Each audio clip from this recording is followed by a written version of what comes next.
Од идната реколта нема повеќе да има откуп на вишокот на тутун, а откупувачите ќе откупуваат само околу 21 милион килограми. И покрај апелите на Сојузот на земјоделски здруженија и Асоцијацијата на земјоделци да не се склучуваат договори со откупувачите, тутунарите веќе склучиле 40% од предвидените договори. Од земјоделските здруженија затоа апелираат тутунарите да внимаваат на колкава количина ќе склучат договор, затоа што ќе треба да произведат само толку.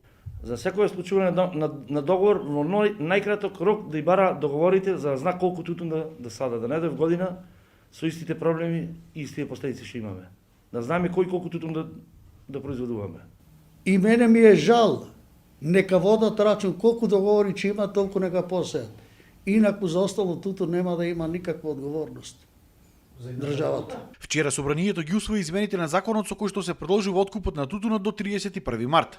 Тутунарите се надеваат дека до крајот на месецот ќе се откупи целиот вишок на тутун. И од Асоцијацијата на земјоделци ги повикуваат тутунарите да не произведуваат тутун над договореното и да започнат да садат други земјоделски култури.